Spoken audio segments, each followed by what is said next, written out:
नमस्कार दोस्तों, आप सभी का स्वागत है इन्वायरमेंट स्टोरी में। इन्वायरमेंट स्टोरी को कुल 1 साल पूरे हो गए हैं और ये इसकी पहली एनिवर्सरी है सर। हम्म। सबसे पहले सर तो आपको बहुत-बहुत बधाई। आपका ये शुरुआत किया हुआ एक साहसिक कदम 1 साल अब पूरा होते दिख रहा है। थैंक यू किशन भाई। आ, आप जैसे साथियों को ढेर सारा धन्यवाद। और बड़ी बात यह है कि देश की जनता को ये बात धीरे धीरे जो है रास आने लगी कि इन्वायरमेंट पर ऐसे गूढ़ या और गंभीर विषयों पर भी यदि कुछ कहा जाए और यदि उनको ये समझ में आए कि ये उनके जीवन से संबंधित है तो उसको पढ़ते हैं, सुनते हैं। और यही सबसे बड़ी उपलब्धि है। इस मुकाम को चालू करने, इस मुकाम का जो मुकाम तक आने के लिए जो प्रयास किया गया, मुझे लगता है कि वही सबसे बड़ी उपलब्धि है, जिसके लिए हमें लगा कि ये भी एक विधा है, एक विषय है जो पब्लिक के लिए बहुत ज़रूरी है और उसमें हम सफल रहे हैं। मतलब मैं देखता रहता हूँ सर, मैं खबरें लगाता हूँ, वीडियो वगैरह की स्क्रिप्ट निकालता हूँ, तो मैं देखता हूँ आम तौर पर बस इंग्लिश वेबसाइटों पर इन्वायरमेंट स्टोरी की चर्चा हो, इन्वायरमेंट से जुड़ी खबरों की चर्चा होती है। बाकी जितने हमारे हिंदी चैनल हैं, जितने भी हमारे बाकी चैनल है, वो सिर्फ सिनेमा, मनोरंजन, राजनीति, खेल इस पर ही कवर करते हैं। जब मैं शुरू शुरू में आपसे जुड़ा था तो आपने भी कहा कि काफी कठिन काम है, ये बहुत मुश्किल है, लेकिन धीरे धीरे धीरे हम लोग धीरे धीरे मैं भी बहुत कुछ आपसे सीखा। तो सर सबसे पहला सवाल मेरा यही है कि आपने इन्वायरमेंट स्टोरी ये जो चैनल है इस ये क्यों चालू किया? ऐसा है किशन, देखो कि मैं एक सीनियर इन्वायरमेंटलिस्ट हूँ। मेरी इन्वायरमेंट पर ज़मीनी जो है काफ़ी काम है। 100 से ज़्यादा रिसर्च पेपर हैं, वर्ल्ड वाइड रिसर्च पेपर हैं। मैं 10 बार अंतर्राष्ट्रीय कॉन्फ्रेंसेस में डायरेक्टर रहा हूँ, बहुत सारी कंट्रीज में मुझे बुलाया गया। मेरे अंडर में 12 से ज़्यादा पीएचडी हैं, 29 पुस्तकें हैं वर्ल्ड वाइड। ईरान से हैं, थाईलैंड के साथ है, इंग्लैंड में है, इंडिया के पब्लिशन में है। ये सब काम करके भी मुझे ऐसा लगा कि इन्वायरमेंट के लिए जो ज़मीन पे काम है वो नहीं हो पाया था। ऐसा करने के लिए मुझे ज़मीन पे उतरना था। अब एक आदमी जो टाई के नीचे और अंग्रेजी के नीचे ना उतरे, उसे शुद्ध हिंदी में लड़ाई झगड़े की भाषा में बात करना हो। लेकिन मैंने अपनी मातृभूमि के लिए वो काम शुरू किया और मैंने national green tribunal, Madhya Pradesh high court में और सुप्रीम कोर्ट ऑफ इंडिया में तमाम याचिकाएं लगाई। 61 से अधिक याचिकाएं डायरेक्ट या इनडायरेक्ट मेरे द्वारा लगाई गई हैं। लेकिन दिक्कत ये हो रही है कि अधिकांश कोर्ट का, स्पेशली जो नेशनल ग्रीन ट्रिब्यूनल है, उसके आदेशों का पालन जमीन पर नहीं हो रहा। और अभी पिछले 1 साल पहले तक तो ये हालत थी कि नेशनल ग्रीन ट्रिब्यूनल भोपाल के आदेशों को तो लग रहा है वो निष्क्रिय, खुद आदेश ही अपने आप में निष्क्रिय निकल रहे थे। इनके आदेशों का कोई क्रियान्वयन नहीं हो रहा। इसके कारण कोर्ट में कई बार में झुंझलाहट होती थी और कोर्ट में ही, भरी कोर्ट में मेरा झगड़ा हो जाता था, क्योंकि जिस भावना से मैंने कोर्ट को ज्वाइन किया था, जो मैं चाहता था, इतनी सारी याचिकाएं लगी थी और उन पर जमीन पर कोई क्रियान्वयन नहीं हो रहा था। नदी को बचाने की बात हो, तालाब को अतिक्रमण की बात हो, या फिर जो है जंगल जो है काटने से बचाने की बात होती हो, या म्युनिसिपल सॉलिड वेस्ट जो हम लोगों का कचरा जाता है उसके निष्पादन की बात हो, यानी जल, जंगल, जमीन, हवा, इन सब को बचाने के लिए विभिन्न तरह की याचिकाएं मैंने लगाई। यहाँ तक कि प्रकाश और ध्वनि प्रदूषण जो आम आदमी को भी समझ में नहीं आता, उस पर भी मैंने याचिकाएं लगाई। लेकिन जमीन पर क्रियान्वयन नहीं हो रहा था। इसीलिए मेरे को बड़ा जरूरी लगा कि जब कोर्ट से नहीं बन पाएगा तो मुझे कुछ ऐसा काम करना पड़ेगा कि जनता को अवेयर करें। तो मैंने उसके लिए फिर ये प्रयास, अपना एक अभिनव प्रयास करने की कोशिश की कि क्यों ना हम इन्वायरमेंट पर बात करें। आपने बहुत अच्छी बात कही कि अंग्रेजी के कुछ अखबार या अंग्रेजी के कुछ चैनल्स हैं, वो छोटी मोटी चीज़ों को लेकर के, या यूं कहें कि हफ्ते में 1 या 2 न्यूज़ इन्वायरमेंट की निकालते हैं।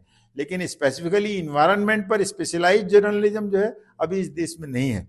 और इसीलिए मुझे लगा कि चूंकि मैं एक सीनियर एक्सपर्ट हूँ, इन्वायरमेंटलिस्ट हूँ, तो मेरे लिए ज़रूरी है कि मैं जनता को अवेयर करूं, बताऊं कि कहां पर गड़बड़ हो रही है और आपके साथ छल किया जा रहा है और आपका जीवन खतरे में है। बड़ी बात यह है कि इस पूरे छल प्रपंच में, इस दुष्चक्र में जजेस शामिल हैं। National green tribunal, high court और सुप्रीम कोर्ट के जजेस भी उसमें शामिल है, क्योंकि वो डायरेक्टली या इनडायरेक्टली बेनिफिटेड हैं या अज्ञानी हैं, उनको विषय समझ में नहीं आता, या फिर क्या है, ये सब जो है वो मिली भगत के शिकार हैं। जो हमारे जनप्रतिनिधि हैं उनको तो कुछ आता ही नहीं, उनको समझता ही नहीं है। ब्यूरोक्रेट्स अपने आप को बोलते हैं, स्पेशली जो आईएएस हैं, वो तो अपने आप को समझते हैं, लोगों को जाहिर करते हैं मुझे आता है, लेकिन वास्तव में उन्हें इन्वायरमेंट का ये भी नहीं पता है अधिकांश को। तो मुझे लगा ये बहुत जरूरी है, मौजू है, पब्लिक को बताएं कि आपके जीने का जो मौलिक अधिकार है उसका जो पूरा बेस है वही समाप्त हो जाएगा, और इसीलिए उनको अवेयर करना जरूरी है। उसी भावना से मैंने एक चैनल चालू किया और कोशिश किया कि जितनी दुरूह चीज़ें होती हैं उसको ज़मीन पर बहुत सरल भाषा में लेते हुए एक एक चीज़ को समझाने की कोशिश करें। और वो कोशिश जो है आज 1 साल पूरी हो गई है उसको। तो सर 1 साल आज पूरा हुआ है, तो मैं आज आपसे यही पूछना चाहूंगा, 1 साल में आपको कितनी सफलता मिली? देखिए, अब वो जहाँ तक सफलता की बात है तो मुझे ऐसा लग रहा है कि मेरी तो कल्पना से बाहर की अचीवमेंट्स मिली हैं मुझे।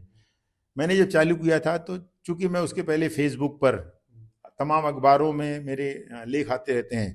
यहाँ के स्थानीय अखबार जो हैं, दैनिक भास्कर है, पत्रिका है, टाइम्स ऑफ इंडिया है, इनमें बहुत सारे मेरे आर्टिकल आते रहते हैं। कुछ आर्टिकल मेरे विदेशों में भी आते रहते हैं, बहुत सारी मैगजीनों में, यहाँ से दिल्ली तक की लगभग सभी मैगजीनों में मेरे कुछ ना कुछ आर्टिकल आते हैं, एक्सपर्ट्स कमेंट आते हैं, लेकिन बहुत लिमिटेड लोगों तक पहुँच पाते हैं। और मेरी जो पूरी भावनाएं रहती हैं वो सब्जेक्ट टू स्पेस होती हैं। मान लो मैंने ढेर सारी बात कह दी और टाइम्स ऑफ इंडिया के पास जगह कम है तो वो 5-6 लाइनों में डाल देगा, लेकिन चैनल में एक बात रहेगी कि मैं क्या करूंगा, मैं जो चाहूंगा जितना चाहूंगा उतना बोलूंगा, जिस विषय पे जितना बोलना चाहूंगा। मान लीजिए मैं चाहता हूं किसी विषय को ठीक से बोलना और टाइम्स ऑफ इंडिया बोलो सर आज ऐड आ गया, ऐड आ गया तो आपका तो मामला चला गया। तो ये सब जो परेशानियां आती थी, मुझे लगा कि सब चीज़ों को लेकर के मैं खुल करके अपनी बात बताने के लिए किसी विषय पर एम्फेसिस डालना है, किसी के खिलाफ मुझे काफ़ी अच्छा तगड़ा बोलना है, और पता चला कि वो जो न्यूज़पेपर वाला है वो तो पहले ही सांठ गांठ करके बैठा हुआ है। तो मुझे लगा कि ये जो हमें स्वतंत्रता मिलती है बोलने की, वो पूरी आज़ादी और स्वतंत्रता जो है अपने खुद के चैनल में, यूट्यूब चैनल में ही हो सकती थी।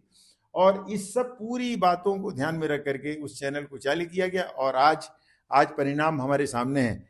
जैसा कि आप अपनी स्क्रीन पर दर्शकों को दिखा भी रहे हैं, इन दर्शकों ने बहुत भरपूर, मेरी उम्मीद से बहुत ज़्यादा इन्होंने इसको लाइक किया। मेरी कल्पना से बाहर की बात थी। 500-700 जो व्यूअर या सब्सक्राइबर तो वो मुझे जैसे दिखते थे, लोग पहले मिलते थे फेसबुक में हो, व्हाट्सएप हो, इंस्टाग्राम पर हो, मिलते थे।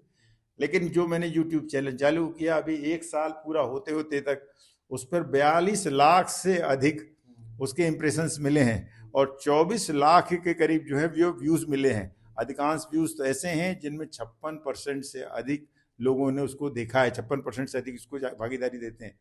1 साल से भी कम समय के अंदर 20,000 सब्सक्राइबर इसका हो गया है, जो कि इन्वायरमेंट जैसे दुरूह विषय के लिए, स्पेशलाइज सब्जेक्ट के लिए एक बहुत बड़ी बात है। हो सकता है देश में इसके बराबर का अचीवमेंट वाला कोई एक आधी कोई ऐसा हो, इन्वायरमेंट विशुद्ध रूप से इन्वायरमेंट पे काम करने वाला चैनल हो सकता है देश में कोई भी ना हो, जिस गति से हमने अपने इस मुकाम को हासिल किया है।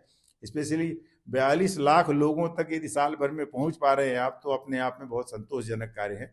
और मुझे लगता है लोगों को अवेयर करने का जो हमारा मूल कार्य है वो कहीं ना कहीं सफल हो रहा है। सर हमने कम से कम, मैं अभी देख रहा था कि लगभग 350 के आसपास वीडियोस बना के डाले हैं। आपसे अगर मैं पूछूं कि कौन से ऐसे स्टोरी रहे हैं जिन्हें आप करके आपको लगता है कि एक बड़ी उपलब्धि आपके लिए रही? बहुत सारी हैं किशन जी। देखिए ऐसा है कि ऐसे बहुत सारे स्टोरीज हैं, क्योंकि मैंने बहुत से डाइवर्सिफाइड स्टोरीज बनाई हैं। जानबूझ के एक तरह की स्टोरी नहीं बनाई, क्योंकि पब्लिक में भी मोनोटोनी नहीं होना चाहिए। इसीलिए चाहे वो वाटर पॉल्यूशन से संबंधित हो, जल से संबंधित हो, जीवन से संबंधित हो, क्लाइमेट चेंज हो, एयर पॉल्यूशन हो, म्यूनिसिपल सॉलिड वेस्ट में डिस्पोजल हो, आम जनता की जिंदगी को देखना हो, तो हमने अलग अलग बहुआयामी जानबूझ के हमने उसको बनाई है। और सबके बहुत सारे प्रभाव मिलते हैं। मुझे अभी परसों दिल्ली यूनिवर्सिटी से फ़ोन आया, किसी कोई वहाँ के पदाधिकारी हैं और वो इन्वायरमेंटल लॉ को पढ़ रहे हैं। उनका फ़ोन आया कि सर जो हम चाहते हैं कि आप हमारे यहाँ आएँ, और हमने आपको वीडियो देखा और हम तो सर धन्य हो गए, हम चाह रहे हैं कि हमारे यहाँ करें। दिल्ली यूनिवर्सिटी में सर हमें तो अभी इस तरह का कोई आदमी नहीं मिला। तो लेक्चर देने आते हैं लोग हमारे प्रोफेसर, लेकिन ज़मीन पर काम करने वाला तो कोई नहीं मिला। उन्होंने कहा मुझे, यहाँ पर एक पीएचडी के स्कॉलर, उन्होंने कहा कि सर हम तो पीएचडी करने के लिए आपको सुना करते हैं। कल रात की बात बताऊं, एक आदमी ने कहा कि मैंने आईएएस के सर पेपर में, मेंस में जो है आपने जो वीडियो बनाया तो उसके आधार पे देखा, और मैंने जब वो बाद में उसमें देखा तो मुझे कम से कम 1-2 नंबर का फायदा हो गया अपने आप उसमें लिखने में, वरना बिना उसके रहता। ये तो ऐसी उपलब्धियां हैं जो आपको हमेशा के लिए करती हैं कि नहीं किसी को आप कुछ दे पा रहे हैं। एक बड़ी उपलब्धि की चर्चा मैं करना चाहता हूँ जो पब्लिक को अच्छी लगेगी। आप भी साथ में थे और हम लोग साथ में जब जाके हमने देखा तो बेतवा जो है वो गंगा की बहुत बड़ी सहायक नदियों में से एक नदी है। 590 किलोमीटर लंबी ये बेतवा की नदी है। लेकिन एक बार हम गए और जाके देखा कि बेतवा नदी का उद्गम ही सूख गया है। मैं समझ गया कि बेतवा नदी जो है वो अब कभी दोबारा रिवाइव नहीं हो पाएगी।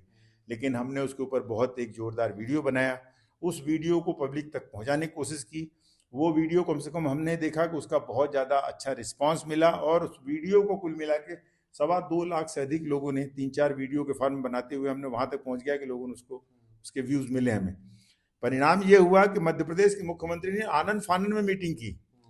उस वीडियो के बनाने के बाद बहुत तेजी से उस पर मीटिंग हुई। मीटिंग करके 5-6 आईएएस अधिकारियों को, 2-3 जिलों के आसपास के कलेक्टरों को बुलाया गया, डीएफओस को बुलाया गया, चीफ कंजर्वेटर को बुलाया गया, 250 लोगों की मीटिंग की गई और वहां मुझे बुला करके वही वीडियो, हमारे जो वीडियो थे उन्हीं वीडियो को डिस्प्ले करके बताया गया और हमें आश्वासन दिया गया कि सर आप बताइए हम क्या क्या कर सकते हैं और हम तुरंत करते हैं, क्योंकि मुख्यमंत्री जी कह रहे हैं कि हमारी इमेज बहुत खराब हो रही है।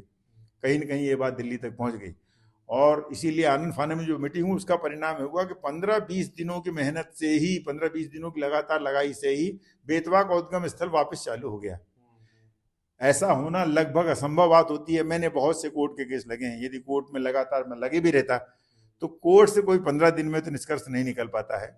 कई केस तो मेरे ऐसे हैं जो 8-8 साल से चल रहे हैं, बार बार आदेश जाते हैं, जमीन पर क्रियान्वयन नहीं होता। लेकिन ये जो परिणाम था, बेतवा का उद्गम स्थल चालू करवा लेना और फिर उसका फॉलोअप में लग गया मैं, और वही जो वीडियो बनाई उसी वीडियो को दिखा करके हमने नेशनल ग्रीन ट्रिब्यूनल में स्वसंज्ञान दिलवा दिया उनसे और उस पर केस भी चालू हो गया। तो बात यह है कि इतना बड़ा कार्य हो जाना कि बेतवा जैसी नदी जो बंद हो गया उद्गम स्थल, उसको चालू करवा लेना, वो इन्वायरमेंट स्टोरी या इस चैनल की बस की बात थी। वो मेरे लिए भी अविस्मरणीय घटना है और हमारे पाठकों के लिए भी होगी। इसमें मुझे लगता है पाठकों का बहुत भारी योगदान था कि हम लोग वीडियो बनाते तो उससे सरकार के ऊपर भी एक दबाव पड़ता है कि वीडियो का ज्यादा व्यूज आएगा, ज्यादा लोग देखेंगे, फिर सरकार की आलोचना होगी कि सरकार एक नदी बर्बाद हो रही है उस पर ध्यान नहीं दे रही है। तो हम लोगों ने उस पर दिखाया और उसके वजह से सरकार भी फिर एक्टिव हुई। बिल्कुल बढ़िया बात कह रहे हैं। मान लीजिए मैं कोर्ट में कोई केस ले जाता हूँ, मैंने केस में कोर्ट में केस ले गए, कोर्ट से आदेश होता है, वो मुझे मालूम है, कोर्ट को मालूम है, और मीडिया वाले अपने सहूलियत के हिसाब से कितना उनको छापना उतना छाप के रख देते हैं।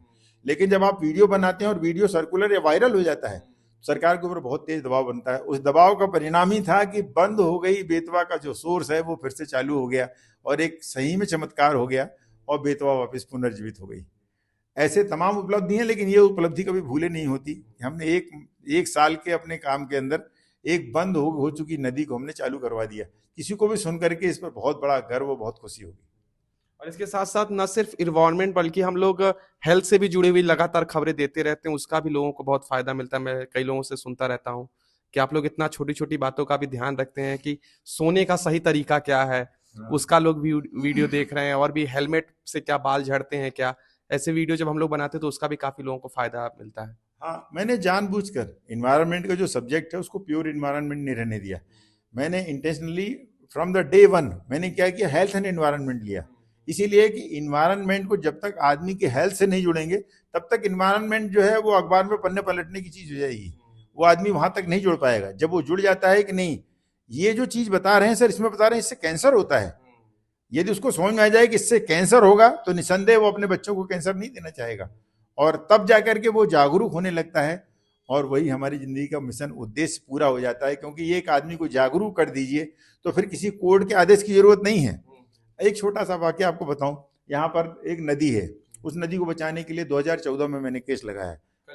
कालियासोत नदी है और भोपाल शहर में केवल एक ही नदी है, यहाँ पर 20 तालाब है लेकिन नदी एक ही है। उसको बचाने के लिए हम, क्योंकि उसमें बहुत अतिक्रमण हो रहे थे, भोपाल के जितने नामी गिरामी नेता हैं और जितने भी जो बिल्डर हैं सबकी वहाँ इंक्रोचमेंट है, सबका इंक्रोचमेंट है, तमाम को नोटिस दिया गया है, जारी किया गया। मीडिया हाउस भी शामिल है, उनका भी इंक्रोचमेंट है, उन सबको नोटिस जारी किया गया। बहुत बार नोटिस होते रहे, करीब 300-350 जो है उसकी हियरिंग हो चुकी, उसका परिणाम तो उस पर अभी तक जमीन पर नहीं आ रहा था। लेकिन लगातार ये जो मीडिया के अंदर बाद में बात जाती रही, हमने इन्वायरमेंट स्टोरी के थ्रू डाला या मीडिया के थ्रू जो अवेयरनेस पब्लिक में फैली, उसका परिणाम ये हो रहा है कि अब बिल्डर बेचने को परेशान है, लेकिन कोई बिल्डिंग बनी हुई है लेकिन बिल्डिंग को कोई खरीदने वाला नहीं है, और जिन्होंने खरीद लिए हैं वो आनंद फानंद बेच बेच के भागे जा रहे हैं। जमीनों के रेट जहां पूरी दुनिया में बढ़ रहे हैं, राजधानी भोपाल में सब जगह रेट बढ़ रहे हैं, लेकिन वहां पर कलियासोत नदी के किनारे जो रेट हैं वो लगातार कम हो रहे हैं। और पिछले 10 सालों में 10 लाख से अधिक रेट कम हो गए, लेकिन फिर भी खरीदने वाला नहीं मिल रहा। ये बस एक ही बात हमने किया है कि हम लोगों को अवेयर कर दें, उसके बाद का काम तो लोग खुद समझते हैं। भाई मैं यहाँ नहीं लूंगा, ये तो नंबर 2 की जमीन है या अतिक्रमण की जमीन है, भले ही वो रेट कम कर दे लेकिन लोग नहीं लेंगे। तो मुझे लगता है लोगों को अवेयर करना सबसे बड़े पुण्य का काम है, लोगों को बता देना कि भाई यदि आप किसी भी पेड़ को काट रहे हैं तो उस पेड़ को काटने से आप अपने बच्चे में ही कैंसर कारक बीमारियां पैदा कर रहे हैं। यदि किसी तालाब को सुखा रहे हैं या आप कह रहे हैं कि ये मेरे पास एक तालाब है, ये तालाब में मूंगफली का छिलका डाल रहा हूं और वो जो छिलका है मेरी सबसे पवित्र नदी गंगा को पवित्र कर रहा है, और उसको आप समझा पाएं कि कैसे किसी तालाब या नाले में डाला हुआ छिलका कैसे गंगा को पवित्र करता है, जिसको मैं यहाँ से जिसके पानी को लेकर के मैं पीता हूँ और उसको लेके आचमन करता हूँ, उसको पवित्र करता है। किसी समझदार आदमी को समझा दीजिए तो उसे और कुछ बताने की जरूरत नहीं है, फिर वो खुद समझ जाता है कि नहीं मुझे नहीं डालना है यार, क्योंकि वहां किसी का आदेश नहीं है, वहां उसको खुद को समझ में आने लगा कि नहीं ये तो पाप हो रहा मुझसे। और हम इस दिशा में बहुत सफल रहे हैं कि हमने इन्वायरमेंट की बहुत गूढ़ चीजों को पब्लिक हेल्थ से जोड़ करके लोगों को अवेयर करने का काम किया है, उसमें सफलता पाई है। तो सर हमारे 1 साल तो बेमिसाल रहे हैं, आगे का क्या टारगेट है? हाँ, हमने जो इस बार 1 साल में हमने जो सीखा है, इसके जो अनुभव हैं, उस अनुभव के आधार पर हम सोच रहे हैं कि हम पब्लिक के बीच में जो है और ज़्यादा अपनी पैठ बनाएं।